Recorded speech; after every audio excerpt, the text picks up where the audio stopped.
Hello, Avatar fans, and welcome to the next episode of the Avatar Online podcast. This is going to be episode 255 of our regular shows, and we're recording this one on January 14th, 2023. This is the official podcast for the fan site Avatar The Last Airbender Online.com, and I'm going to be your main host, Morgan Airspeed Prime. Joining me on the podcast is Greg2B from the site. What's up, everyone? Excellent. So yes, we are back. This is probably one of the bigger kind of gaps between podcasts that we've had, and that is just because of like a combination of, I think immediately after the last podcast, there wasn't actually a lot of news that happened straight afterwards. Then it was sort of a little bit difficult to schedule, and then Christmas happened, which made it even more difficult to schedule. So that's roughly kind of why we're only recording now. But on today's show, we will have like a kind of as complete as we can. We're not going to cover every piece of news, but a news recap kind of covering all the stuff that we haven't quite hit, but most of it is from relatively recent. And then we will also be reviewing Patterns in Time to keep up with all the newest content that is actually coming out. So which again was a little bit awkward because Patterns in Time had its weird like separated release dates because of delays that happened. That was again a really awkward thing at the end. So jumping into the news here. So the big thing that's happened with the Avatar Legends role-playing game over the last couple of months is that they have finally started shipping.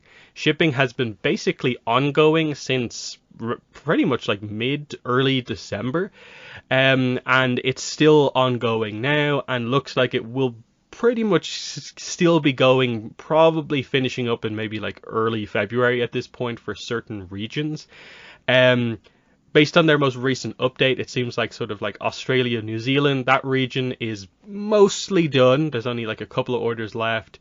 The same goes for like I think the UK is mostly done at this point, but beyond that it still feels like a lot of like basically every other region, still a lot of work to do everywhere else with regards to like Europe. USA has been surprisingly not as high up the list as you'd maybe expect. Canada even further behind. And then like Asia, kind of Middle East, those type of regions have had even more delays beyond that. And it just seems like kind of has been ongoing from this project since it started. There has just been constant little delays and issues over the course of the project. I think Magpie have been doing a good job overall, but it is fair to say that there's been like issues pretty consistently almost every month. And especially now that people are getting like worried about stuff happening and why they haven't got theirs yet, and like the deadline for when you're meant to contact them if you haven't received anything yet, they've pushed out by another 5 days. There's a lot of frustration in the comments if you go to the Kickstarter. But Greg, what are your thoughts on sort of how it's been handled so far? You have received yours, haven't you? Yeah, I just got mine on Thursday of this week. So I did finally get it. And yeah, it definitely has been, I can understand the frustration with getting the items from there. And, I guess, people have been saying over and over again, like this is sort of like typical for, Kickstarters and stuff like that if you've been doing it for a while. But, for those who haven't, this isn't, something that you typically were expect. And with the the huge success that this actually had, of course there was a lot more orders, so they've been trying as best they can, I suppose, trying to keep people up to date. They have I think they've stuck to their like monthly update on the Kickstarter so that people know what's going on for better or worse depending on your perspective on that. So they have been going through that, but yeah, it does look like they are starting to come out. I mean, it definitely is interesting to see, which sides or which regions get it first, or which regions, you might have thought would have got them first based off of what they've said before. But it really seems like it's kind of random. Even the ones that they said might have been closer to like the main, distribution facilities that they had, sort of started off haven't quite got it as quick as, they might have thought. And yeah, it has been quite a while. So like, it's definitely not uncommon for people to move in the time, it takes a Kickstarter to come out. And this one, I think has proved that even more, especially if you do need to happen to change your location, which sometimes you might even miss that. So it's definitely understandable the frustrations that you definitely see people, speaking about in the comments on the Kickstarter. Yeah, I think that's been probably their actually like biggest issue, and it's probably the thing that like it's just been sort of bad the way they've handled it is people needing to change addresses because we had to lock in our addresses basically like last couple of days of September, and they didn't start shipping stuff out until December. So there was a whole like 2 month period where people wanted to change their addresses but they couldn't, but no one was like using the addresses yet. And I get that there's reasons behind that, but it's like it's been weird that this has been the one sort of like concrete thing of like there's nothing we can do at this point with that. There's been other kind of couple of like major issues. Probably the most serious one beyond that has been the shipping company that I guess the fulfillment company has chosen for the UK and all of Europe, Every, which is really well known for being just like the worst delivery company. And it seems like basically nearly everyone who gets stuff in Europe and the UK has received at least a box that is damaged. The stuff inside, in a lot of cases, is okay, but this is where a ton of damage reports are coming out on books. So I assume there's like way more replacement books than they expected to have to do happening simply because of this one company that they chose. And obviously it's worried like UK people who got it first, but then Europeans finding out that, oh, they're also using them for Europe as well. That's not great. And then the other thing is like I think in Brazil, it's like one of the few countries that have to actually pay customs as part of this, and I think they're listing it whatever the company is listing it as, it's listed as like a toy or a game instead of books, and that drastically changes how much customs you have to pay. So that's another problem that they're facing as well. So just little bits and pieces where it feels like, yeah, because of how popular this was, how successful it was, you'd think this will be organized a little bit better, but it's not the worst thing I think we've ever seen. But you have received yours, so on the kind of American side of things, how was the kind of like packaging? Is all your stuff okay? Yeah, no, the packaging, as far as I got, everything was fine and it arrived. It definitely was like just dropped at my apartment door at like 6 in the morning or something like that. So that's, something to, I guess, maybe take note of. But the service that they use, at least for my region, they actually do give you like a picture confirmation, which I thought was interesting since you don't normally see that except for like certain places. But yeah, no, it definitely came through and everything was fine as far as I can tell.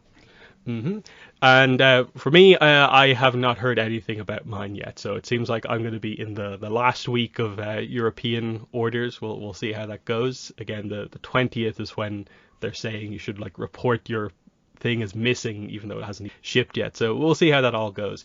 And as we get closer and closer to basically January 25th, which is the retail release of the book, this is why I think more and more people are getting very annoyed at them, is because they clearly set that date with the expectation that basically everyone would have their stuff before that date. That's why they did it that way. That's why they waited for so long to mention how the retail stuff was going to work. And now it seems like I think way more people than planned will be getting their stuff after the 25th. And I don't blame anyone for being really annoyed if like you get it and it would have actually been easier to just wait until the 25th, place an order with Magpie and just get it that way. That is a bit of an annoying thing, but that's the way it's going to go. It's still like exciting. Like there's still a few more things we're waiting for from the Legends RPG. There's the All-Star Play video that they have to put out, and I think with that we're getting another like adventure, which should have a little bit of like canonical information. We'll see how that goes, and then hopefully once that's all done, they say something about how exactly the other books are going to work, the Republic City expansion, the Spirit World expansion, And are they just going to be retail releases, or is there going to be like some sort of Kickstarter pre-order thing associated with them? How do you think they're going to do that? Like once they actually get all this stuff done, how do you think they'll do the expansion? Yeah, that's a good question. I mean, I don't know. I would almost think that they might be better off doing that just, straight through more retail means or through, direct from their own site rather than having to do any sort of like Kickstarter edition or backer kit add-ons or stuff like that. Because I mean, there were, other people that did do backer kit, extra add-ons, and those will still have to get processed and everything as well. So there's still a lot for them to go through, in addition to people that still haven't got their stuff yet. Mm-hmm. So yeah, that's the Legends RPG update. Next up, I guess we'll go for official Avatar Studios news, which there really isn't that much of. This is probably like one of the only things from like I think before December that we didn't actually talk about. And basically what this amounts to is just that we knew before this that what they confirmed officially was 3 animated movies. Basically nothing beyond that. I think we knew that they are all separate things. They're not a trilogy, sequels to one another. Basically, the first of them got confirmed to be basically Aang and Friends movie, and it's coming October 2025, specifically the 10th of October 2025. So they confirmed a date for this untitled Aang and Co movie, and on the official side of things, that's basically all we have. Everything else, Avatar Studios news, which we will talk about, is unofficial, not fully confirmed, insider sources stuff. But that's where we are with that. Now, the main significant thing to talk about here is that we knew Aang was the first movie. It's basically just a release date, that it's late 2025, whereas I think before that, everyone was leaning to late 2024. So it's kind of a year further on than we maybe expected, but it seemed to set the stage for more concrete plans for Avatar Studios. But what were your thoughts on finding out that the release date for the first movie is October 2025? Yeah, I mean, I think, considering, what we've been talking about and sort of when this all was, initially, spoken about, you would think that the 2024 would have, potentially worked. But, I guess realistically, with the way that the production's working and everything else in the world, that doesn't seem, that far, out or unrealistic in terms of when it's actually going to be put there. So I don't know. I think it's cool that we actually do have, as much as we can consider an official date for when a movie will be released, which again can always be nebulous in itself, even if it is, officially, stated to be that. But it gives you a point to look at, which I think is worth it. And that being the first one, we pretty much always thought that was going to be it, despite knowing the other ones coming out and stuff. So no, I think it's good that we have the date. Yeah, and then just on the official side of things, the February investors event seems like the first opportunity in the year to get like more official information, where we assume if they're going to mention it at all, they probably at least have to mention it now that they've actually like officially, like Paramount have dated the movie officially. So I don't know if they'll do any sort of a reveal or more than what they just directly said here. But if some of the unofficial stuff is kind of correct, I wouldn't be surprised if they maybe just said like, these are the first 2 maybe projects for Avatar Studios, and here's the rough dates for them, given what seems to be kind of getting confirmed in the background as far as we're aware. But do you have any hope for at least a mention of Avatar Studios at the February investors event? Maybe. I mean, I guess it really depends on how far. I mean, I wouldn't be surprised if they do mention it in terms of what they were talking about, but I wouldn't really see too much stock put into it at this point. Like maybe other mentions of other Avatar stuff that they might be doing in general, but not too much on the movie other than just to say it's a thing and that, just to keep people aware of it. Mm-hmm. So that's that. We'll get to the unofficial stuff a little later on, but first we'll switch over to Free Comic Book Day 2023. It is confirmed that there is going to be at least some Avatar content in this comic. So Free Comic Book Day 2023 is May 6th, 2023.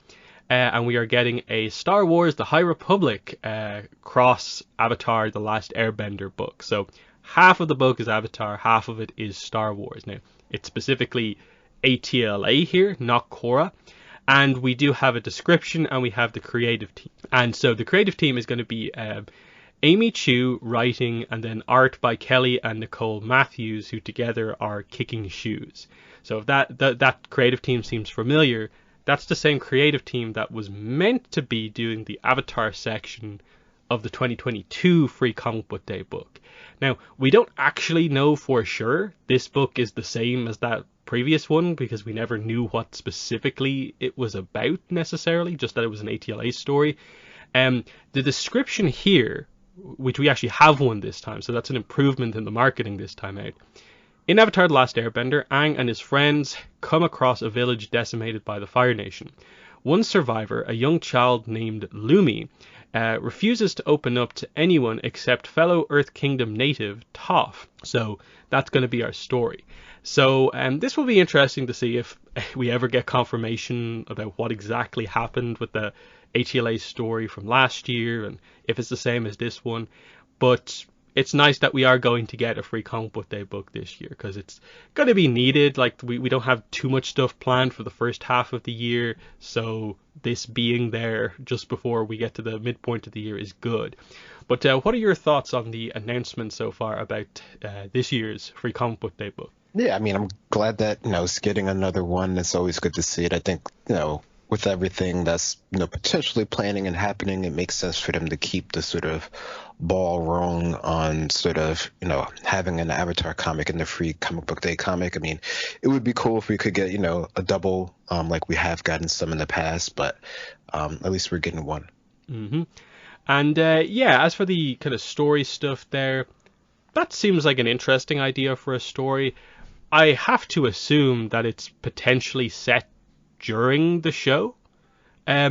Otherwise, I suppose we're just going to a town that in the last 2-3 years in canon has not still recovered from the war, which also could be interesting. But I may be leaning towards this being set either during the show, or maybe in that kind of weird gap year we have, because the Promise time skips ahead by a year immediately, so it might be set there. And I like the idea that they're giving seemingly Toph the more emotional arc here, because we don't ever really see this too much. That when the group meets other characters, Toph is the character in focus. So that could actually be pretty nice the way they do this. But what are your thoughts on this? Where do you think this one's going to be set? Yeah, I mean, I think the idea of having, young Toph getting more of a spotlight works pretty well to see, some of her more early development, since we do get to see her later on. And yeah, I mean, I guess if it is during the series or during the gap, I mean, I think that definitely, works well in terms of fleshing her out a bit more and giving us a bit more information on her that we might not have known. And, I'm sure they're going to make sure that it doesn't sway anything or put anything at odds compared to anything else that we already know. So that might be sort of a safer bet in terms of, a story for her character. Mm-hmm. So yeah, we'll review that when it comes out. Next piece of news, also on the publishing side of things, Beasts of the Four Nations. Once again, we have negative news about this book. In this case, this news actually came from someone who had this book pre-ordered, who got their pre-order sort of finally cancelled by their comic book store. But their comic book store actually gave them a more in-depth explanation about what happened, because obviously a full-on cancellation by the publisher needs a bit of explanation. And that's what seems to have happened here. Yes, this book is not currently scheduled for really any date currently. And so it seems like it has been properly cancelled by the publisher, but apparently will be offered again at a later date. So I guess that just means some sort of thing of Avatar Studios happening got in the way of this book, or they announced it too early. So what they're just going to do is cancel those, I suppose, initial listings, and the book will be announced again at some point with other listings, because they can't just full on cancel and forget about this book, because it's the final part of a 6-part series of books that are really, really expensive. So they have to release something in that slot eventually. So I'm very interested to see what happens with this, because again, we've known about this book since May 2021, and Dark Horse have never talked about it, even though it was officially announced via comic solicitation. So what are your thoughts on Beast of the Four Nations being kind of cancelled for now? Yeah, I mean, I think we pretty much assumed that that was sort of like the issue or was going to happen, or like long-term suspension, which I guess, might be more apt if they say they're really going to, come out with something with it later on. Although, who knows, maybe it'll actually be something completely different than what, it originally was thought to be. But yeah, no, that is kind of sad after all this time, but like they've been pushing it and pushing it. So I guess it's not too much of a surprise at this point. Yeah, I just really want to know like what's happening kind of behind the scenes to make this happen, because the deluxe sets, which this is the sixth of, is obviously something that was planned by Dark Horse before Avatar Studios was a thing, because the first of these came out in like 2020, the ATLA second edition. So all this was planned before that, if they had the spine image at that time, which makes sense. But I really want to know like how much progress was made on this book before Avatar Studios happened, because I think it's pretty clear that Avatar Studios has kind of come in and just completely messed up what Dark Horse is doing, because we know there's at least like a Korra comic trilogy that was cancelled somewhere in the middle of production, because we had that like news article from like 2020 or it was 2019 where Rachel Roberts, the editor, came out and was like, we've got a bunch of stuff planned for the coming years, and I think like fans of Avatar and Korra are both going to be happy with what comes out. And then like nothing came out. So that's kind of a clear example of stuff is happening here with Dark Horse. I hope that this is just that the book has just been like slightly reworked, that maybe they have more Avatar Studios people working on this along with Dark Horse people to make it better and not worse, but we'll see what happens.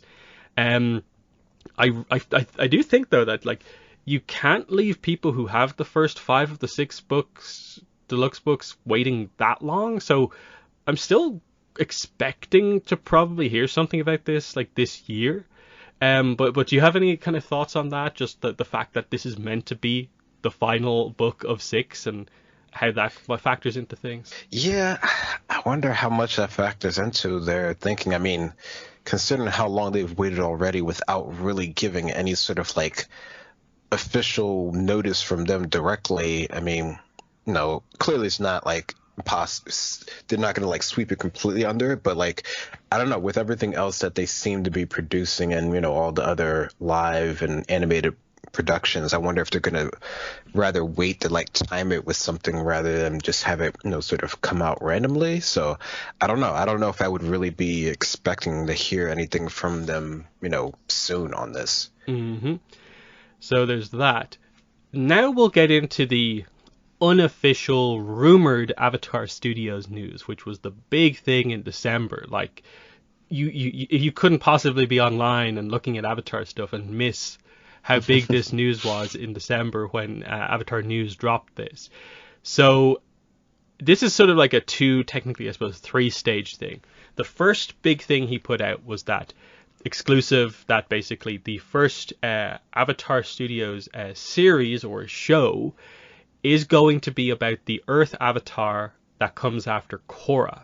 And that it will be coming in 2025 alongside just after basically the first ATLA movie. So this is going to be the lineup for 2025.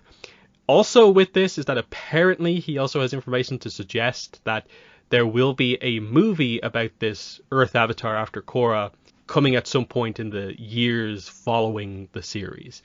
We don't really know much about that because it's really far into the future, but he seems confident enough to put out very clearly and directly the idea that the series will be about the next Avatar, which got people talking, because I think most people have leaned on the idea that they'll do that eventually, but they're not going to do it like as one of the first things when there's so much else to cover.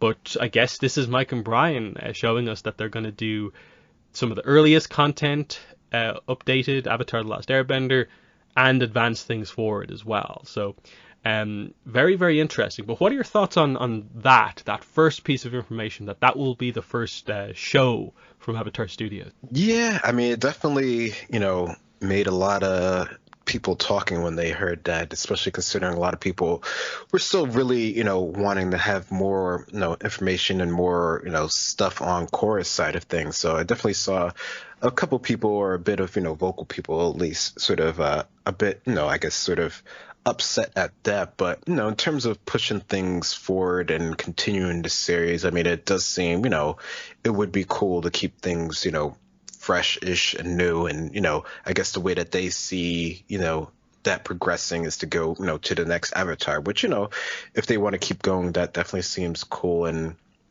definitely will interesting to see how that goes and how things are updated. Just like when we saw, Korra for the first time. So it's definitely, a cool thing to see, and I'm intrigued to see where it goes. And we know that Bright is always interested in doing, newer things and not making things quite like they were before. So that definitely, seem to go in sort of the mindset that they've at least spoken about that they've had before. So it's not too surprising on that end. But yeah, it definitely is something that I guess, I don't know if I saw that exactly happening that way, but I mean, if they're doing that, in conjunction with the other stuff, that's definitely, cool to see that we're going to be getting, a series type content going forward, along with, the movies, the bigger projects and stuff like that. So it's definitely cool to hear about, at least. Yeah.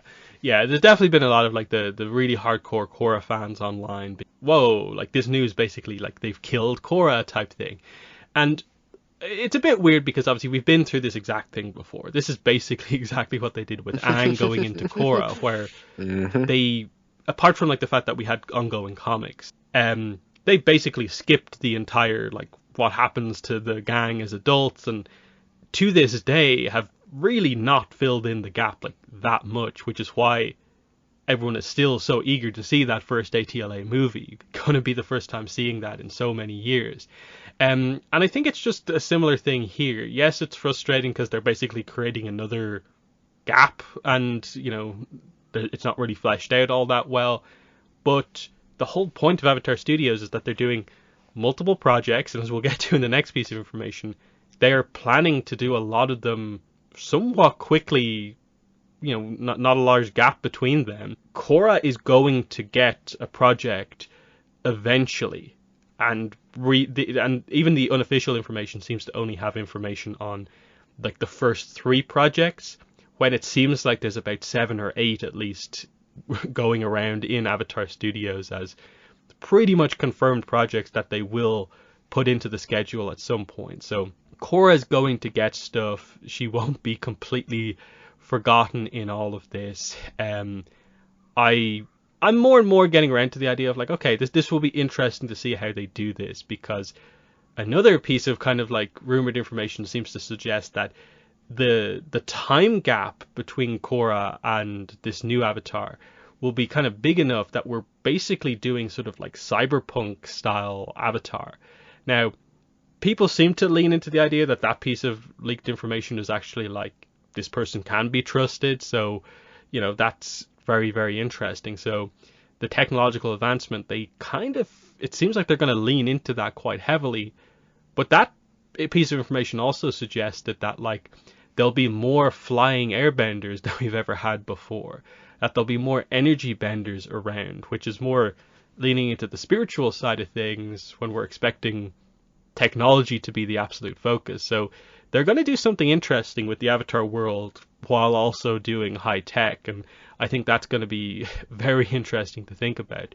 But do you have any thoughts on that kind of little bit of information there about like it's going to be cyberpunk and we'll get all this like crazy stuff with energy benders and flying airbenders? I mean, it sounds cool, and we know there were like, original ideas for Aang and stuff that were more tech focused rather than more sort of traditional spiritual, older time period era focus. So it's not like it's something that they haven't thought of, before, any of this was even really a thing. So it's not too out there that could be a thing. And, with the current trend of what's popular in media and stuff like that, like, if they're leaning towards that sort of stuff, that kind of seems sort of like that might work with the current, way that people are thinking and consuming media and stuff. So it wouldn't be like off trend or anything like that. So no, I mean, I think, it sounds cool. And, if there is such a gap, or maybe it's just such an improvement in technology in, the Avatar world, that, that's definitely something new and different, which is what they're always trying to do. So I don't know. It sounds like it can be cool to me. I mean, we'll definitely have to see how it is, and, it either work or it won't. But no, it definitely sounds like it's something that could be really awesome to see. Yeah. And then even if you're not super into the idea of the next Avatar, there are all these other projects, because the day after he revealed that, he put out this other big news post that was basically what he knows so far about basically the full plan or lineup for Avatar Studios content for the first 3 years. So 2025, 26, and 27. So the big news is that the plan apparently is for there to be a movie and a show every year for the first 3 years. So 2025 will have a movie and a show, 2026 movie and a show, and 2027 movie and a show. So putting everything in that we seem to know, first year is going to be 2025, YA Aang and Co movie and Earth Avatar series. 2026 looks like we'll get into this as well, that the second movie is going to be this kind of Zuko focused movie. And apparently he also seems to know that the show for 2026 is more of one of these spin-off shows and not one of the kind of mainline Avatar shows, because we know that spin-offs were one of the things they were going to do. And then 2027 currently, it's too up in the air to know what exactly is actually going to be planned. But what are your thoughts on hearing that, like, when it finally gets going, that's the kind of release cadence that they want to do, like movie every year, show every year? What are your thoughts upon hearing that idea for the schedule? Yeah, that's definitely, I mean, that seems like the current mode of ways that we're, at least for the larger-ish properties, are sort of planning out their scope of, things to come in the future, just like, laying it all out there, and, just continually producing content and keeping people interested in what's going to happen in the future. So I mean, if they're able to keep this up with everything, and they have the backing, and people are really digging their stuff, then it sounds like that could be potentially pretty cool. I mean, it doesn't seem like it's quite that much as in terms of like other properties that are doing like Marvel and Star Wars and stuff like that. So hopefully it's not too much that people sort of get pulled out of it after a while, or we get to the point where we have to sort of like pick and choose which properties we really want to put our energy and our money and time into. So hopefully it doesn't get to that much, which, if it stays 1 and 1, that seems rather reasonable, if you're really into, Avatar World and stuff like that, depending on everything else that's going on and stuff. So no, I mean, I don't know. It seems like it could be pretty cool. I'm looking forward to it and seeing how it actually all pans out, in reality. But it doesn't seem like it's too much right now, but we'll have to see. Because this information, I think, is quite important, and especially if they confirm that, like, this year officially, that everything official has been about the movies. I like that now it seems like there is confirmation seemingly coming out about the series, which is what we're used to with Avatar. And for stuff that's mainly meant to be there for like a streaming platform, it is almost weird that they're leading with movies that are going to get theatrical releases and not just be like original movies that go up on Paramount Plus first and foremost. So that's why I feel like they need the series information to really promote the streaming platform, because that's the stuff that will only be on the streaming platform, and that will keep people coming back like week to week, because we assume that's how they're going to do it. So it makes a lot of sense that like they're not just gonna, and I think it fits in what Mike and Brian have said in interviews as well, is that you're gonna have to be patient, but that one day there'll be so much stuff. I don't think there's any way to read that other than the plan is for a project to come out, and then you will not be waiting that long for the next project.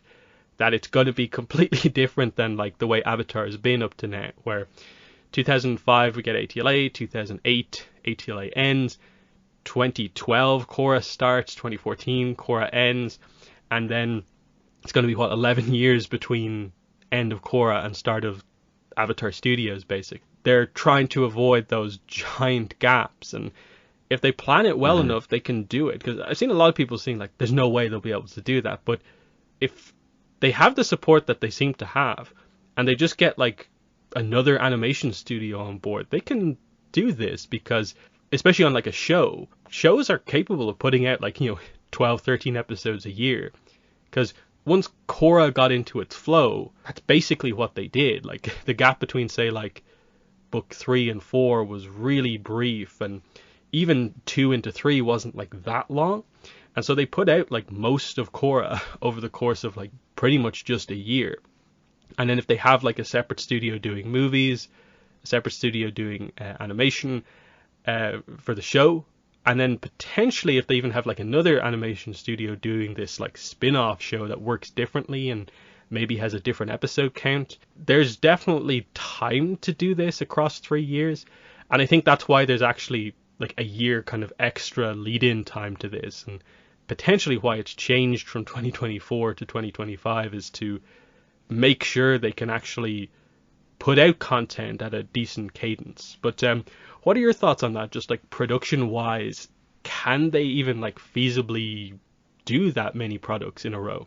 Yeah, I mean, it seems like they've been mentioning a lot that they're, it's not just them, and even them, Mike and Brian, they're not in, like, the direct roles of, like, showrunners of the actual projects that they're actually on. Like, there's a whole bunch of other people, some which we know about, many that we don't know about, working on these individual products, productions. And, we've gotten announcements of some other studios that have already said that they're working with them, and I'm sure there'll probably be more, or ones that'll join in on these sort of, companies that are working with these projects. So, assuming that they have the backing, like you're saying, that they seem to currently have, and, bearing in mind that these projects actually do well and people are really interested in them, then it doesn't seem like it's too unreasonable that they could have, the sort of funding to keep pushing these products, these productions sort of forward. I mean, we've seen, with Star Wars and Marvel that, they almost seem like there's no stopping them at this point.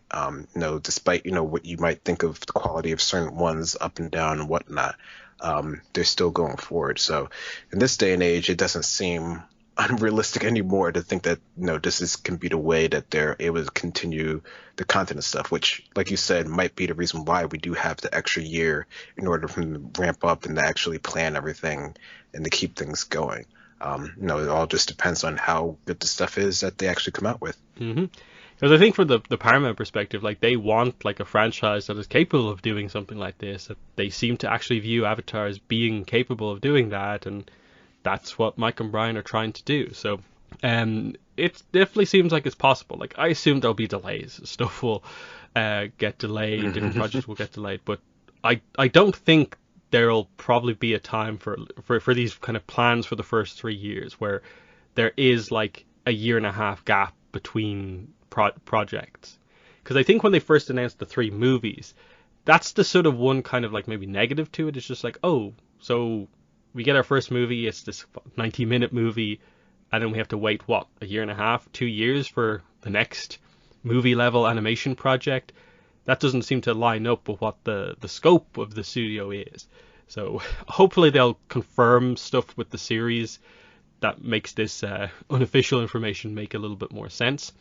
But like I said, the extra little bit that just came out recently is that Avatar News seemingly was able to confirm that the movie for 2026 is this Zuko movie, which is actually one of the first movies he ever mentioned as knowing about for Avatar Studios. So it does mean the first 2 movies are going to be ATLA related in some way, but we also know officially the movies aren't sequels, or, like, it's not a trilogy of ATLA movies, so they're going to be separate in some ways. So I wonder how exactly that's going to work. It's obviously very difficult to speculate on it, but that's what we're waiting to find out about. But we will move on. There'll be more time to talk about unofficial Avatar Studios speculation on later podcasts. Next, Avatar Weiss Schwarz, the trading card game. We finally got the sort of product announcements now. For the most part, there's no visuals really associated with this, but we've finally got, like, details on what these products actually are. So we got the full announcement of the booster pack, the trial deck plus, and the supply set. Now there's only right now images associated with the supply set, highlighting that we're going to get, if you buy the supply set, you get a Cabbage Merchant deck box, Cabbage Merchant sleeves, and that there will be, you know, promo cards and some booster packs as part of that set. But the main information here is probably that compared to other Weiss Schwarz sets, it doesn't seem like Avatar is going to be getting voice actor signature cards, but instead we are getting a specific Avatar rarity called like ATR, Avatar Rare. We are still getting the typical signed cards, the SPs, but they will have unique hot stamps instead of signatures on them. Now, I suppose it's decent. Like, this is a full-on like English original, so they're not just having to like adjust cards designed to do something else to fit this. So I'm hoping this means that the designs look really cool, given that they go in fully aware they don't have signatures, and so they can make those hot stamps look really, really cool because they don't have to design it around like text, basically. So slightly disappointing, but I think there is potential in this new rarity, and then what way they do the other cards. But for the most part right now, that's really all there is to say. June 16th is the release date of this. The main thing that I'm seeing around the fandom is just because this is a little bit more of a niche card game, people really struggling to figure out like, where do I order this from? Where do I actually get this from? Because you know, there's the whole kind of like when retailers pre-order stuff versus, you know, when they themselves offer pre-orders for products, and there's a lot of confusion about like only a couple of places seem to have it up for pre-order. I think that's just going to be the way it is with this. When it launches, for sure, and in the weeks leading up to it, there'll be much more places that do have pre-orders up for this. That's the main thing to say here. It's not the same as like Yu-Gi-Oh! Magic, kind of Pokemon, where everywhere basically sells the cards. So it's a little bit more difficult. But the excitement, I think, is beginning to grow on this. People, now that we've seen at least one card that has an effect, the Katara card, people are getting somewhat interested in this. But do you have any thoughts on this now that they've kind of more fully, properly announced the set? Yeah, I don't know. It's so curious because I'm definitely one of those who's not as familiar with it as well. So I don't know. I think it's cool that we're sort of getting these sort of cards, and that, I don't know, I'm hoping based off the designs of the other ones that they look pretty cool. So it would be, you know, interesting for people who might not, you know, be as interested in playing the game, to sort of like collect them and just sort of, you know, have them as sort of, you know, the cool art pieces. Mm-hmm. Yeah, because so far from the cards we've seen, the art has all been like kind of like promo art. So this game typically is sort of like almost, I'd say, like half and half. They use screenshots from the show and then like the promo art from the shows. So far we've not seen a single like a screenshot card for Avatar, and I wonder, because it is like an older series and like it's 4:3 aspect ratio and stuff like that, will they actually really limit what they do on those cards? That's what I'm very interested to see, because we know they have a huge like media library of like promo art, and we see new stuff like all the time. Like if you just like say like the Avatar like Instagram, the official Instagram, like they'll just like randomly put up like a post that's, you don't really care about the post, but like it's a random new image of like Korrasami, like I think that just popped up like 2 weeks ago, that people got quite excited about. And it just highlights that there is all this new art that we've not seen before, that in a 100 plus card set plus like 50 other cards across all the other products, we're going to see, I think, a lot of the promo art that they have. So it is going to be pretty exciting when it actually comes out, but I don't think we're going to see cards for another little bit. They do apparently, I haven't heard anything about it yet, but they're meant to have typically a conference for the English products every like season. So we're waiting for the winter conference to happen for English products. I assume, as this being their main English original set, it'll get even more officially revealed at that. They just haven't announced when that is, so that'll have to be in the coming weeks, I guess. But anyway, next we'll go on to Avatar Generations. So after basically not talking about it for like months, like it's just been in that sort of like kind of test launch in like 5 countries kind of mode for like 6 months. Finally, they started this year, like just this week basically, by properly promoting the game. They put out an official trailer. Pre-registration has opened up for the game. This is the mobile game, of course. So you can pre-register on the website or on the Google Play Store. And the game is coming soon. It's only a few weeks away, is what they're saying right now. I do find it a little bit weird that they have this whole like pre-registration drive where the numbers matter in terms of us getting free stuff when the game launches, but they don't have a concrete like actual launch date. It's a little bit weird, but I suppose they're kind of seeing how it goes, given that they're really only properly marketing it like as of this week.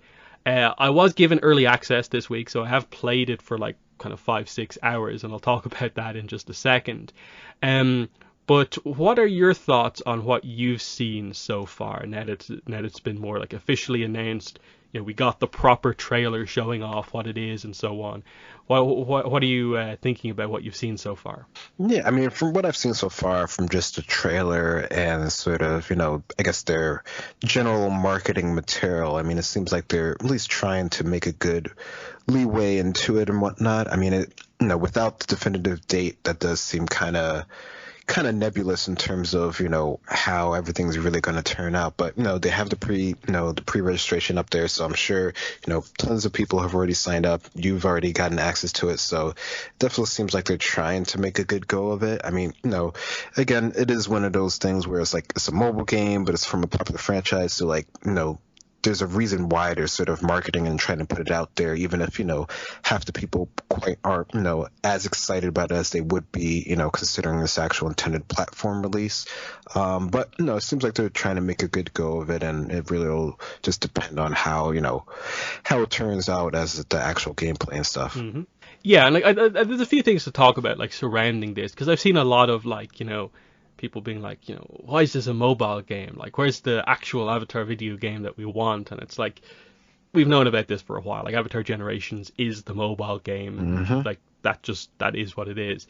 And you kind of need to keep stressing to people, there are, like, multiple other Avatar video games in development. Like, Quest for Balance, we assume we're going to hear about at some point this year, hopefully. And then, according to, like, Avatar News, there's, like, other stuff, including, like, I think bigger, more ambitious games planned in the background as well. And Brian on the podcast interview from last year did directly mention like multiple video games in development as well. So it's not just unofficially that we know about this. Officially, it is the case as well.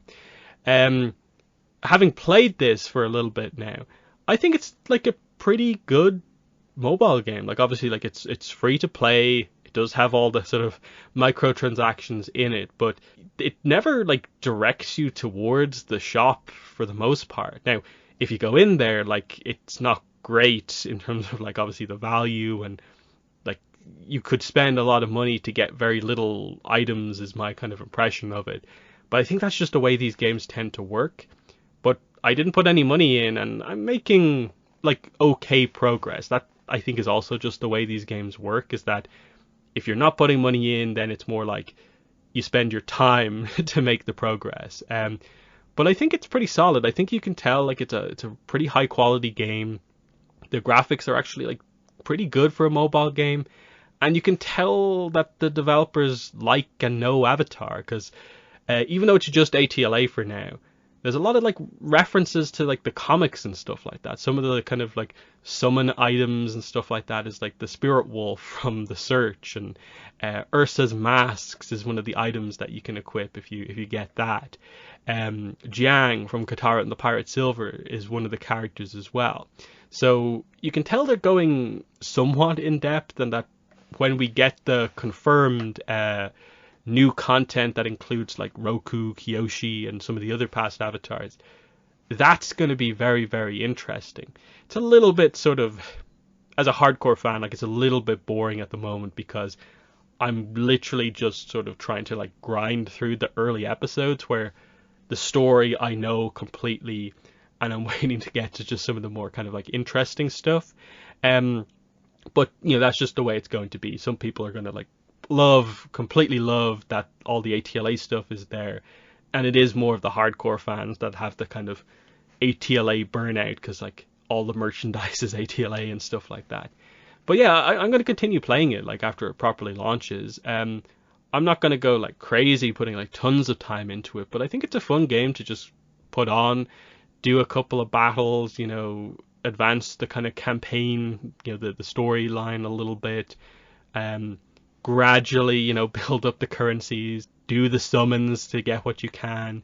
Obviously it's frustrating. It feels like you never quite kind of get as much as you maybe want to get, but without putting money in, that's kind of what you expect. So I think it's good, and again, it's free, so anyone can play it when it launches, and I think that's a big part of it as well. The other thing I'd say is just that I know a lot of people don't like mobile games, and I typically don't really play mobile games, and because this is Avatar is like a huge part of why I'm playing it.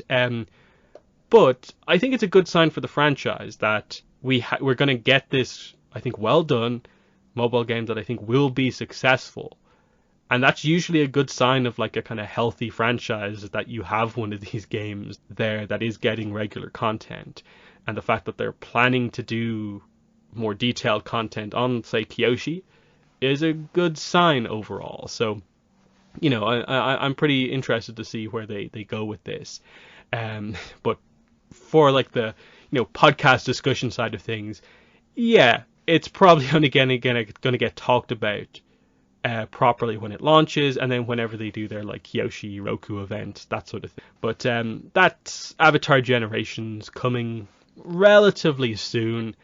I'm guessing it'll probably be before the end of January when it launches, because playing the early access version, it seems like pretty complete. Like I haven't really encountered any bugs, and it feels like, okay, like you've got the kind of little bits of voice acting that you have, the music's in here.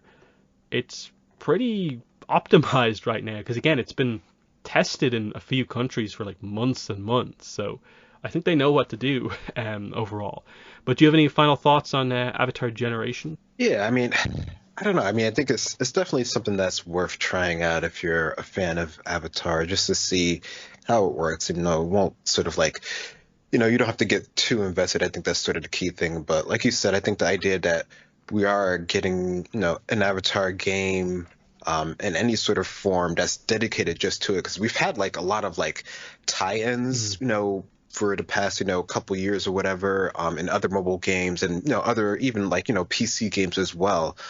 We haven't had like an actual Avatar recent game that's like fully dedicated to it. So if this is sort of the start of the trend of us getting, more Avatar focused games, which as far as we know is going to be something that we're getting in the future, I think it's, it's a good way to start on. It's easily accessible. You can get, younger people into it as well, which is something that, franchise probably needs to continue on into the future and stuff like that. So I think it's a good start in things, and I'm curious to see how it actually plays when I get a chance to play it. Mm-hmm.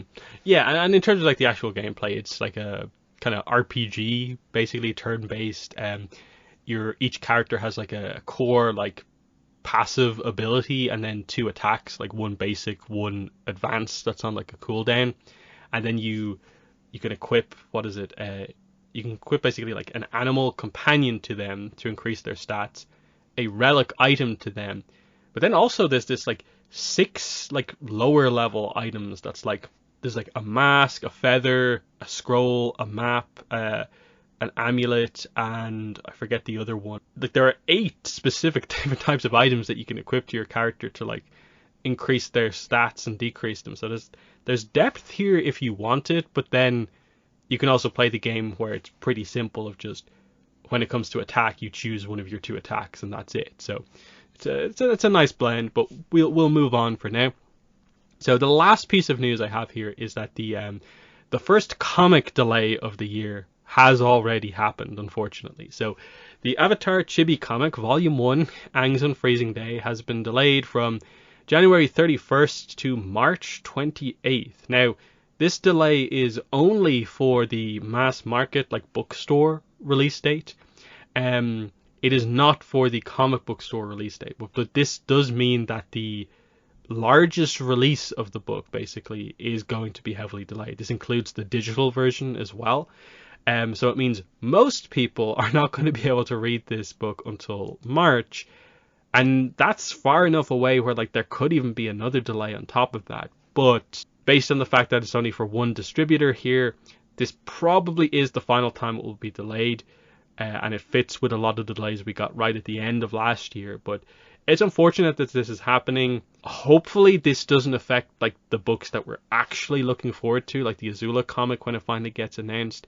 Because that would be a disaster if that book has like 2 months between certain people getting to read it and then other people getting to read it when it's such a hyped book. Mm-hmm. This book, it's not going to matter because I got the review copy for this one. It's not very good. It's for kids, and it doesn't really even try to do anything. So in my mind, you know, I'm kind of saying like you don't need to get this book like at all unless you like the art, is basically my thoughts on this book. But Greg, what are your thoughts on a pretty much 2 full month delay for the Chibi comic? Yeah, that seems so odd considering, you know, everything that's gone on with it and how it was, you know, almost ready to go a number of times. So I don't know, this seems really odd and unfortunate that it's having this such of a setback on it. So I don't even know what to think of it anymore.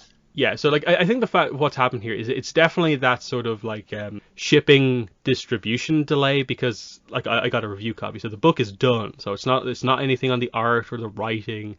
This is on the shipping aspect 100%. Now, I don't necessarily understand why like just one distributor it's caused a 2-month delay when like for comic stores they will have this book on February 1st. I don't get that, but I don't understand the distribution stuff well enough to understand why that is, but it's just really, really unfortunate. But yeah, hopefully that gets sorted out. At least we know the Azula comic is more like middle, kind of 3/4 point of the year. We'll wait and see when it finally gets announced. I'm surprised it hasn't been announced already yet, because that's, in terms of like upcoming news, that's kind of what we're waiting for. We're waiting for the Azula comic to get officially like solicited, so we get like a description and a release date. We're waiting for Yang Chen Book 2 to hopefully get announced anytime soon as well. And then there's the February Investors event as well. So that's all within the next kind of like handful of weeks. We're expecting that stuff to hit. But yeah, Chibi comic delayed by 2 months, unfortunately. But yeah, that is the news. And we'll switch over to our big discussion topic for this episode, which is our review of Legend of Korra Patterns in Time, another book that has been affected by delays in the same way as the Chibi comic. Worse in terms of the amount of delays it's got, but it hasn't been delayed as long as the Chibi comic has been. But it still had the really unfortunate situation where mass market, it only came out like December 20th, I think it was, whereas you could get it in comic book stores from like mid-November basically. So it was this really unfortunate situation for the only Dark Horse new comic release of the year, which is what this book is. And unfortunately, it's not a strong enough book to be the only book of the year. It's probably my kind of thoughts on it from the kind of 2022 perspective. I like it. I don't think it's bad. There are problems, I think, with it, which we'll get into, but it's an improvement on similar books of its type for Avatar, mainly Team Avatar Tales. So to me, it's just this kind of middle of the road, like kind of the definition of like a 7 out of 10 book, where like I like aspects of it, but I'm confused by certain aspects of it as well. But overall, Greg, what are your thoughts on Patterns in Time now that it's finally out? Yeah, no, I definitely can get the idea of it being sort of a middle of the road type of book. I mean, I think part of that is probably just because it has stories in it that we've already, you know, read and have known about and have had access, or everyone has had access to them in some form or fashion at this point. So that definitely dilutes a bit of the overall sort of feeling on the book, in addition to any of the delays that have come out with it. But we do get some new stuff in here. We do get some, I guess, some extra insight. There's some cool things at the back of it as well.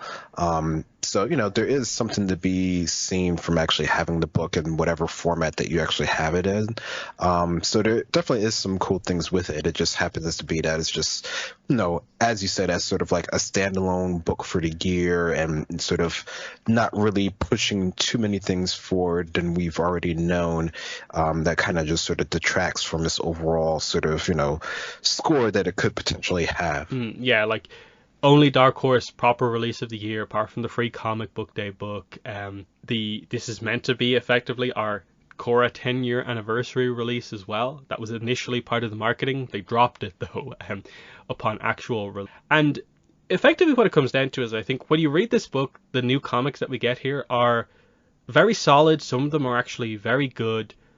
The confusion about this book is, I think, purely the idea that like there's some basically like lies, false marketing, mistakes on the back of the book where it says Mako and Bolin are featured in this book, but they're not, like, at all. It's not that they're not the focus of a story, they're just not in the book at all. That's two of your main cast, they're just not here, even though the back of the book says so. And then the other point that's been brought up many, many times here is that, okay, like, you have those 3 reprint books here. I think that's fine because it was always going to be the case. They did that in Team Avatar Tales. They were always going to do. Those 3 books needed a book you can buy printing so that people don't have to go out to try and buy a free comic online to get these books in physical copy. They needed the reprint. The problem is that, in a way, 2 of those 3 reprints are like the best books in the comic. And then, weirdly, 2 of the new stories are basically covering the same like idea or theme of story or character as those original stories. So there's not a lot of variety in this book when it comes to like character focus as such. There's some stuff that we've waited a long time for, but then it is weird that, say, like, Milo gets 2 12-page stories. The 2 longest stories in the book are both Milo focused. Very weird, while Mako and Bolin aren't here at all. We get 2 Korra backstory books in this, when Korra herself is like not in as many of the books as you'd think. And then, especially based on the cover, only one of the books features Korra Sami, like the relationship, in focus in any way at all. And even then, that's only like half of what that story is actually about. And that's probably the best story in the book, in my mind. So just a final kind of more general point. What are your thoughts on the general kind of variety, character selection, story selection across the, 8 stories in this book? Yeah, I mean, I don't know. I wonder if those were sort of done in sort of a way specifically because they felt like they would, fit in better with the current stories that were already, that they knew were going to be in this book. Just purely based off of what we've seen in here before, right now, because that sort of seems like, to me at least, what they were going for, which I don't necessarily think was particularly the best way about going with this. Like, I don't think it would have been so odd if we had a book that didn't have to deal with Korra or Asami at all in this one, as well as getting one that maybe would be just focused on them by themselves. Not that one that we got here is bad at all, because it is probably one of the better ones here, especially considering we already know the other ones. But I don't know. I wonder if they just had the idea of cohesiveness too much for such a short story, with missing out on some things that really could have made it, even better. Mm-hmm. So yeah, we'll get into the stories now. So we'll focus here on the news story. So the first news story in the book is called Skyscrapers. This is a 4-page story. It's about young Asami and her mother, Yasuko. So we get to actually see Yasuko in action pretty much for the first time. And I like this story. I think most people really like this story. It's just unfortunate that it is only 4 pages long, and that the debut of Yasuko is a book that like weirdly spends half of its page count, which is already very low, talking about how skyscrapers are built. Now, it brings up some interesting ideas about, like, they talk basically about non-benders and benders both being used in the production of a skyscraper, and it's the overall idea of the book is that Asami is sort of like inspired to get more into that sort of like inventing, designing, architecture side of things that we know about, highlighting that, oh, at least that aspect comes, I guess, in part from Hiroshi, but also from her mother as well, which we didn't quite know about before, that like Yasuko was an architect. So there's some nice stuff. I just feel like this needed to be like double the length that it was, and it should have been in my mind double the length that it was. But what are your thoughts on Skyscrapers? Yeah, I mean, overall, I really like it. I mean, I think, whenever we can get to see our characters and sort of their upbringing and sort of their original inspirations to what we see them later on become, I think it's really well. And it's good that we finally get like a young Asami story, since we've already had some of those, of course. So, it fits in well in that sort of mode. But yeah, I mean, I think, the way that they did the story, it works with it being short, but they're definitely, for, knowing so little about Asami's mom, you would have thought that there could have been a way to sort of share a little bit more of that. Maybe had Hiroshi, in the scene eventually, just to sort of show that sort of dynamic, which is something that we've also never really seen since this is all back before. So even something like that sort of addition to show how they, sort of maybe more of a family unit might have been cool to actually see in the scene, that could have pushed it, the page count out a little bit more. But, the idea of seeing her being involved with the industry and the building and stuff, and, how Asami later on takes that on as a role as well. I think it all works well. It's just, it is probably too bad that is one of the shorter ones in the book. Yeah. For me, yeah, going off the whole, like, why wasn't Hiroshi in here? Like, I get them wanting to have some kind of mother-daughter time here, but because it is the debut of the character, you'd think that, like, Yasuko's relationship with her husband is an important one as well, especially because we primarily view Hiroshi as being, like, a villainous character who turned villainous because of the death of his wife. So it would have been interesting to see what, like, Hiroshi in his kind of like best moments was like here, and especially because they like allude to the whole kind of bender non-bender thing. It would have been nice to have like Hiroshi in a way included in this, also being like benders and non-benders work together, highlighting that it was only after the death of Yasuko that the non-bender supremacy kind of aspects, the hatred of benders came out. But it's interesting because we actually know some behind the scenes on this. The writer of this book at New York Comic Con, I think it was, mentioned that she was asked to rewrite this story from what she initially submitted because she was told by Dark Horse that it was too dark. So I think everyone has assumed from that she probably initially wanted to do the death of Yasuko's story, which is the one I think more people would have actually wanted. I do sort of get why you're maybe holding back on that story, and it would have been maybe a little bit much for a short story collection to have like the death of a character like that. But what they actually ended up with feels like, yeah, they could have been a little bit better than that.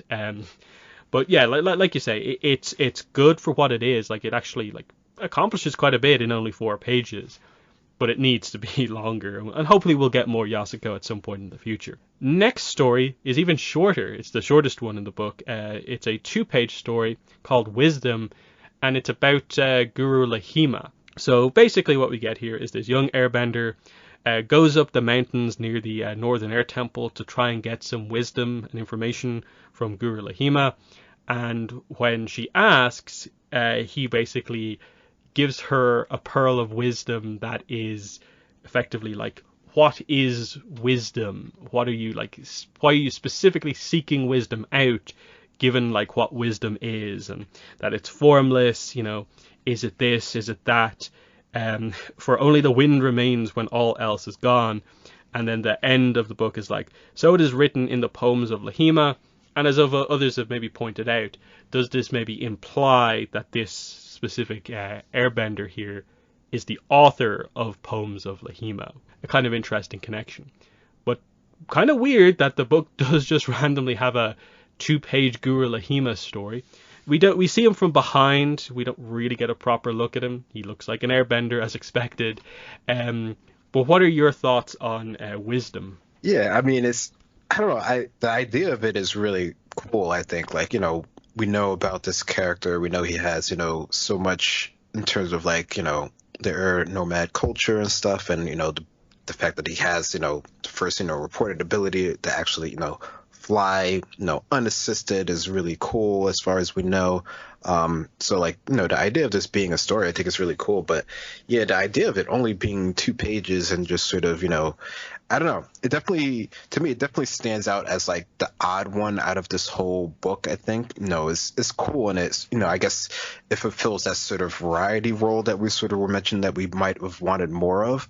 But it seems almost sort of like, I don't know, maybe because it's too short, it seems like it's sort of out there, out of nowhere. But it's not bad or anything like that. It's just, just seems rather, I don't know, short in comparison to everything else. Yeah, because like I think the reason it's here is because Team Avatar Tales also had a 2-page story. It was the Sokka poem that I think Gene Yang actually wrote, or I think he did the art on that one actually. And that one was kind of a little bit like, okay, this is nice, but why? Why not give those 2 pages to like Skyscrapers or something like that? Because it is weird. Like, okay, like I get Guru Lahima is associated with Korra specifically because that's where we learned about him, but he's a character from like thousands of years ago, technically. So it does feel a bit odd for it just to be in here as like this kind of reference. It's probably not even the best Guru Lahima wisdom we've ever seen either. But I guess as 2 pages to fill out the amount of pages the book was planned to be, okay. But this is where like I really, in terms of the planning of this book, what is with the page count of this book? Because it's like what 6 or 7 pages shorter than your typical like part 1 or part 2 of a comic. They usually come out as like 72 pages of actual material, whereas this book is like what 60 something pages of actual material. So it feels weird that there seems like there's so many like restrictions on page count for books here in the way they're collected. Given that the book is actually like 10 pages shorter than like this format typically is. And that's where like it's just like we don't know a lot of the behind the scenes production on this. Apparently this book was in production pre-Avatar Studios, and I guess Avatar Studios also affected this. Hence why there were some rewrites to specific stories, but it's a bit weird what's happened here. But anyway, the next story is called A Change in the Wind. This is my personal favorite one. So this is a story where Korra, Asami, and Jinora all get some character focus here. It's the plot of it, I suppose, like the actual like world building around this one's a bit weird in that it is very much just a story that seems to just happen in a vacuum, where it's just like, why were they all on the plane together? We don't know. They land on this suspiciously random, just out in the middle of nowhere mountain with a flat top, and this incident just happens. It's cool because it involves spirits. Like a wind hits them, the spirits blame the plane for causing this wind that disturbed them, so they try to destroy the plane, and Korra's trying to keep the plane on the mountain, Asami's trying to fix it, and they need Jinora to do the spiritual stuff to calm the spirits down, but she can't. And so the book effectively is Asami and Korra giving advice to Jinora about some struggles that she's currently facing that actually Asami and Korra have gone through and can help her through. This is some of the strongest, I think, character writing in the entire book, because the entire story is all about character, and it shows that the writer like knows these characters well by referencing what like Asami's been through, what Korra's been through, and an idea about like, oh yeah, Jinora is in a more important position within the new Air Nation, and she's feeling the stress of that, and they relate it to the arcs of Asami and Korra in that she's struggling with being more of a kind of leadership position. Asami knows what it's like being the leader of a company. She's also struggling with more of a sense of like identity and defining herself by her like spiritual talents, and now that she's has like a bit of a spiritual block herself, what does that mean for her? Korra knows exactly how that feels because she's dealt with that with her own bending and spiritually with regards to being the Avatar as well. And it's just really, really nicely written. There's a few technical things at the end in regards to like them referring to like Janora's going into the spirit world when it's the spirit world is technically not seen in this book. It's the same issue as 107, but I get why they write it in this way. But like I said, it's my favorite of them because I think it just uses what you can do in like 10 pages or 8 pages really, really effectively, and doesn't try to do anything more than what it like needs to do. And it just does it really well and is memorable and notable. This is, for the most part, one of the only books that I think people are really talking about online, because this also has the Korrasami content, like at the start and a little bit towards the end, and the relationship of these three is actually really, really strong. But Greg, what are your thoughts on A Change in the Wind? Yeah, I agree that the relationship that these three have, from what we've seen in the series and from the comics in general, has always been one of the stronger ones. As sort of the characters that are sort of up and coming and having to deal with changes in responsibility and being older and being more mature.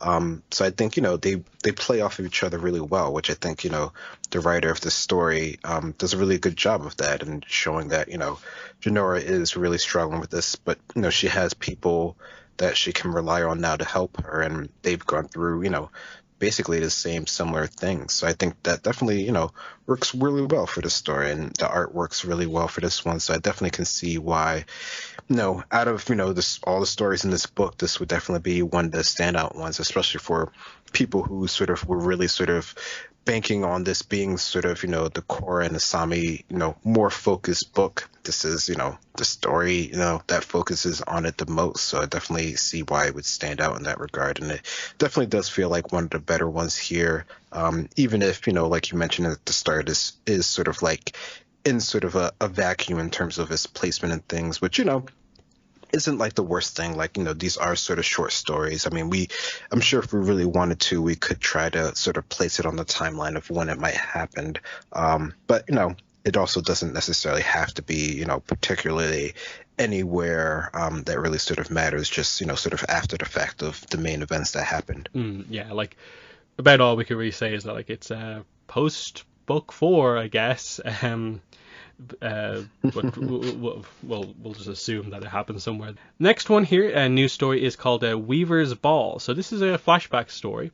This time we're dealing with a kind of young teenage Korra instead of the very young Korra from Friends for Life. So she's just finished her earthbending training, and now she's about to start her firebending training. So obviously, when we started Korra the series, she was finishing her firebending training. So this is the few years before that when she actually started it. We find out that her firebending teacher, who we see in the show, is named Master Yim. So that's a kind of little fun one where like, oh yeah, it took 10 years for this guy to get a name. Is a bit of a kind of funny thing. But anyway, we get into the idea that Korra, of course, wants to be the Avatar, wants to do her training, but the Spirit Festival in the Southern Water Tribe is coming up, and he's a very strict teacher who doesn't want her to go anywhere. The issue is that this is one of the few times she's allowed to leave the Avatar compound, because this is post kidnapping attempt and stuff like that, but she's not being allowed to now. We get a slight bit of her firebending training, but for the most part, the main thing here is just Master Yim does reference Avatar Zito, so a comic reference of basically like a novel character for the most part is kind of cool. She basically then just goes out to the festival, kind of disobeying her masters, and meets some kids around her age, reveals she's the Avatar, causes a bit of an incident next to a game, sets it on fire, and her father arrives to kind of bail her out with waterbending. And the ending of the book is basically just that, like, we know it's a hard time for you having to focus on being in the compound all the time, so we're going to bring the fun to you. So those kids that she was interacting with come to the compound, they play the game there with her in safety, and it's just this kind of interesting reveal that I guess that her time in the compound was not as like lonely as maybe we thought it was before, that her parents and people did organize for her to like do stuff every so often. And I like this story, but it's definitely the main story in the book where I'm kind of like, this one didn't need to be as long as it actually was. Like, you could have given the page count of this to some of the other stories, because I feel Friends for Life is the stronger Korra backstory book in this one. But what are your thoughts on Weaver's Ball? Yeah, I mean, I guess I could see that. I mean, I like the idea of, just sort of fleshing out a bit of Korra's training and sort of her upbringing in more of a, I guess, slightly more mature fashion here, in terms of like her actually interacting with like the surrounding areas and showing, sort of her general, I guess, sort of middle teen age sort of personality before she becomes more sort of, confident in everything that she's sort of doing. Like, here she's still trying to sort of figure out her way here as a younger woman here. So I think, there's something to be said for them to actually have this in here. But, in terms of like the overall story here, I don't know, maybe there's other parts they could have focused on in terms of like her actual training here that would have been cool. But it definitely seems like they're just trying to sort of show her just another light of her sort of upbringing here. And I don't know, I wonder how, if this was sort of like a regular thing that they might have done for her, or if this was just sort of like one of those like one-off things, and otherwise she was pretty much, sort of solo in the compound, because it doesn't, I mean, I don't know, if we'll ever get sort of like, a reference to these, potential friends that she had sort of growing up, or this one specific incident that happened. That might be cool to see in the future. But I don't know, it's cool to get to see sort of her, I guess, sort of the beginning part of her fire training, so we get to see different spots during her whole overall sort of Avatar upbringing. Yeah, like that is an interesting point about like, did she go on to be like proper friends with these people, or like did she not see them again for like a year after this or something like that?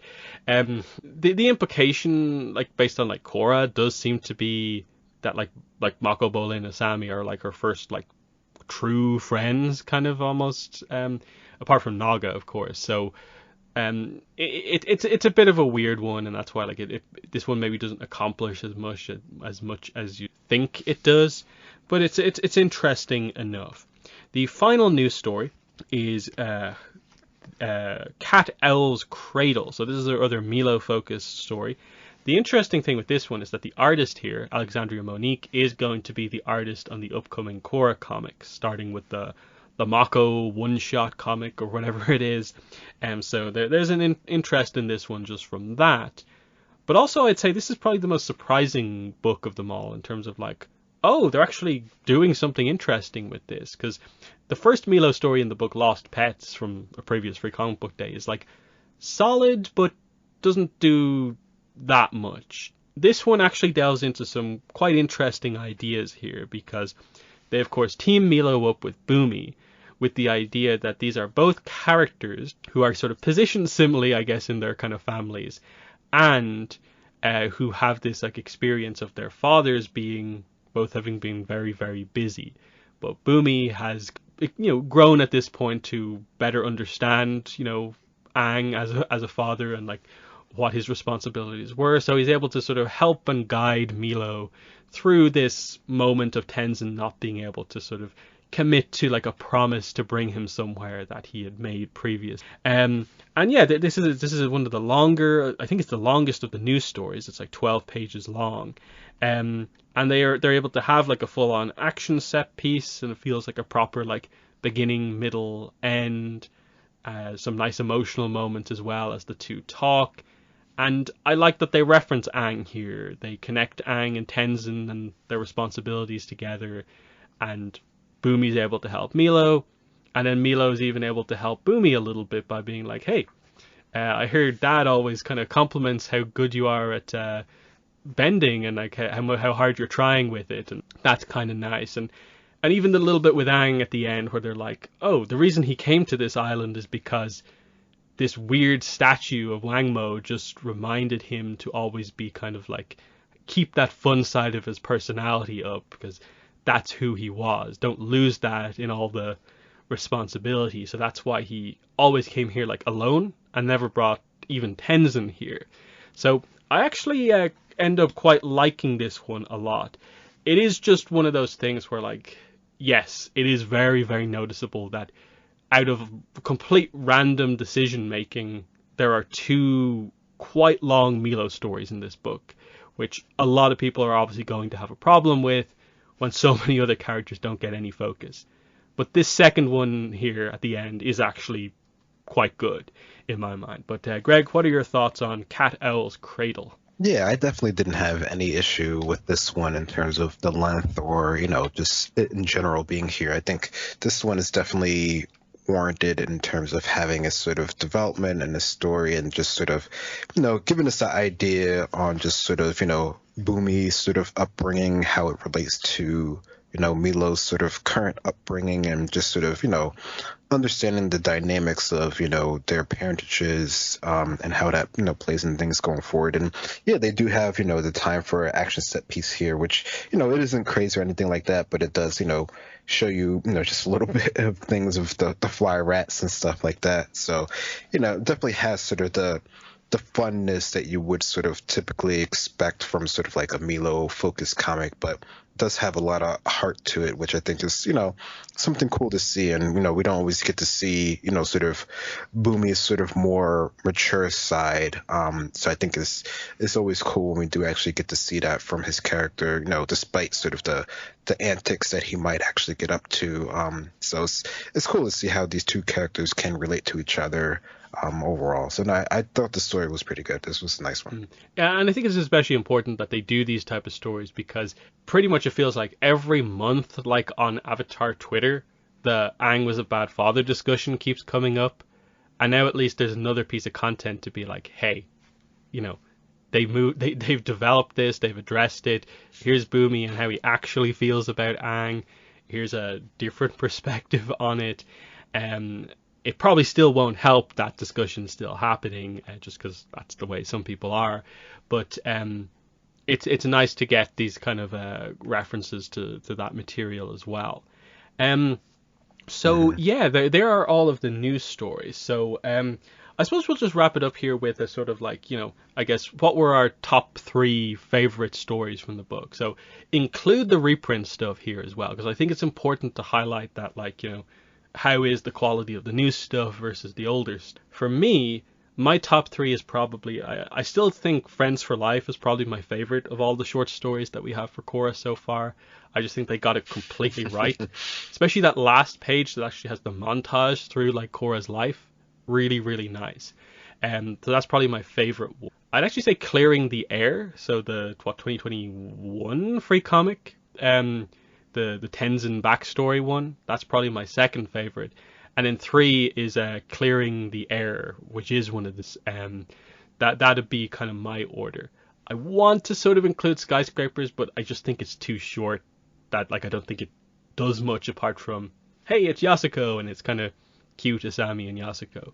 That's probably there and thereabouts, but they're my top 3. But Greg, what are your 3 favorites from the book? Yeah, that's a good question. Yeah, I mean, I do have Friends for Life on mine because I just, even when I was just doing my notes for this one, I still had that as one of my favorite, just like overall stories, just because I like how that one progressed overall.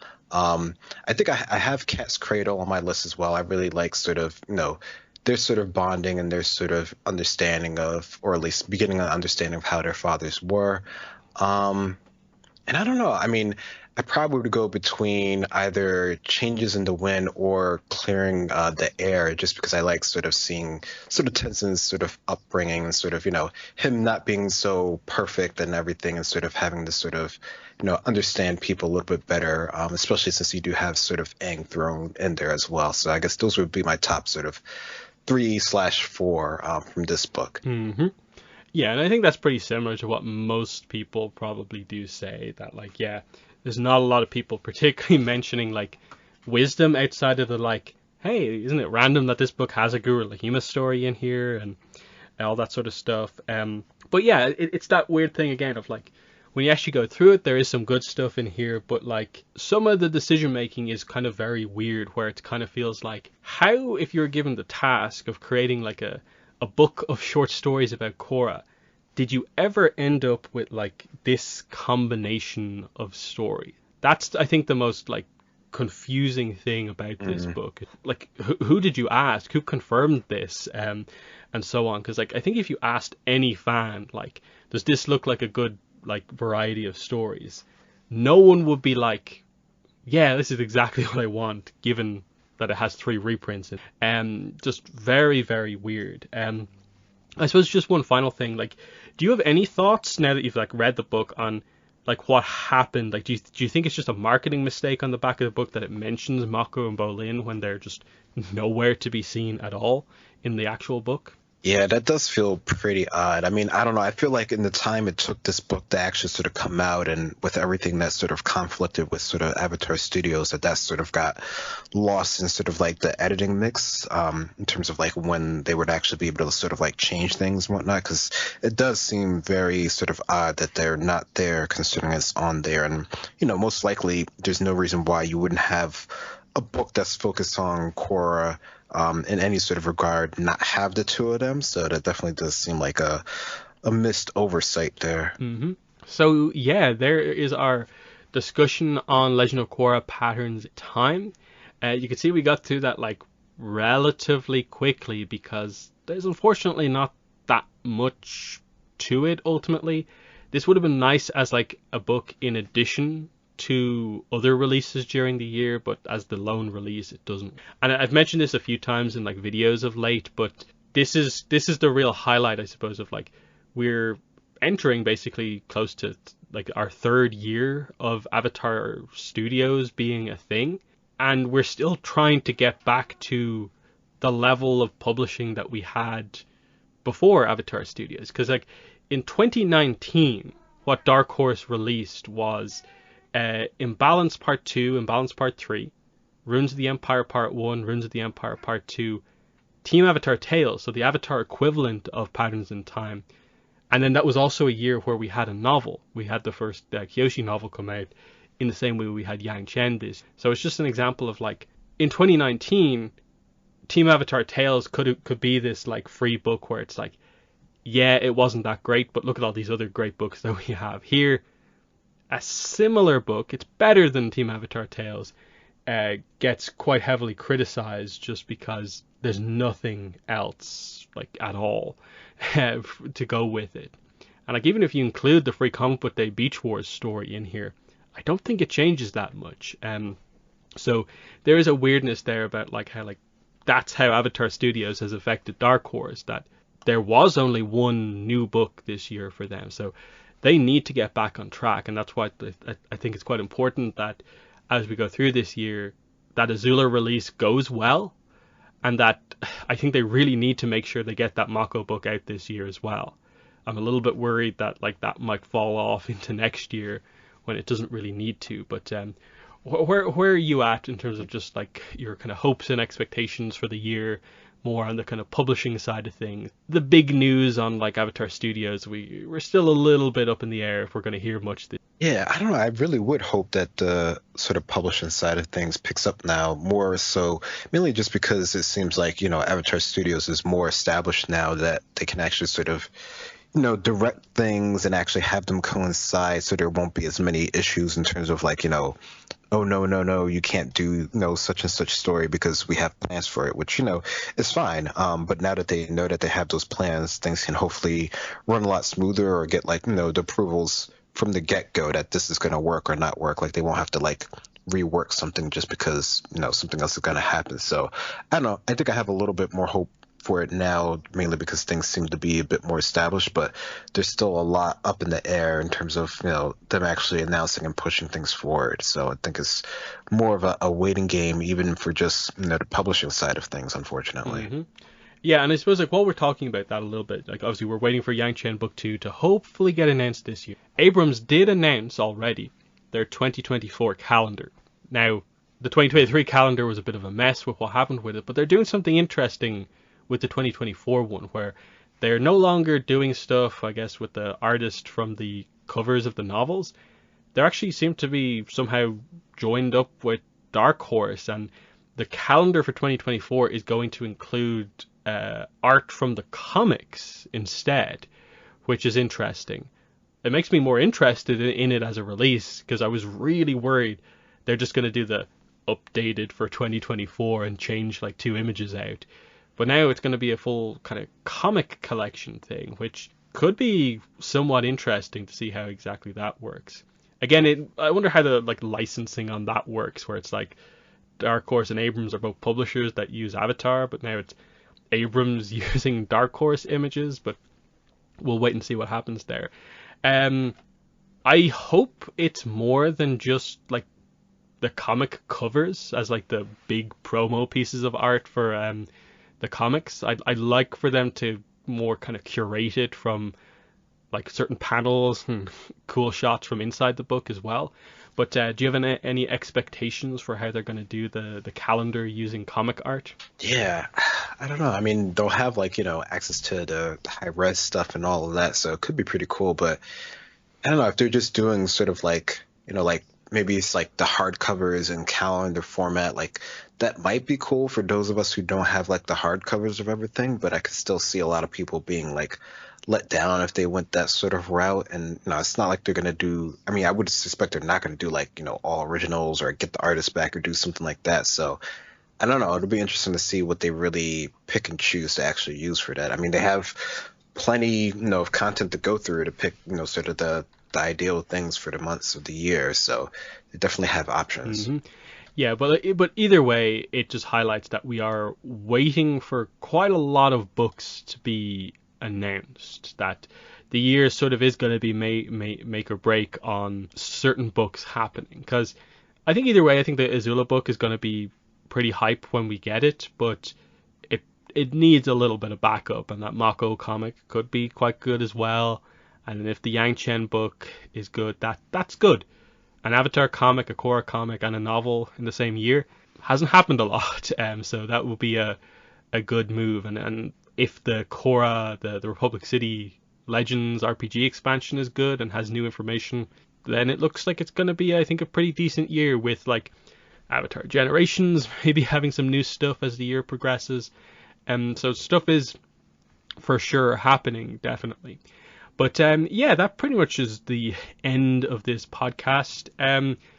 We will, of course, be continuing in future podcasts with the ongoing ATLA and Korra rewatches that we were doing at the time. So where we left off, we had just finished Korra Book 1, and we had just done the review for episode 18 of ATLA, meaning that when we come back with that, we're going to be doing the ATLA Book 1 finale, as well as the premiere of Korra Book 2, and we'll go on from there as well. And then, yeah, hopefully announcements will happen as the kind of weeks progress from here. But yeah, we hope to get back to doing a little bit more regular podcasts, but obviously we hadn't been doing them like weekly for quite a while, just because there really isn't that much news overall. So that has been Avatar Online Podcast, episode 255. It's been myself and Greg. Thanks for listening, and bye. Bye-bye.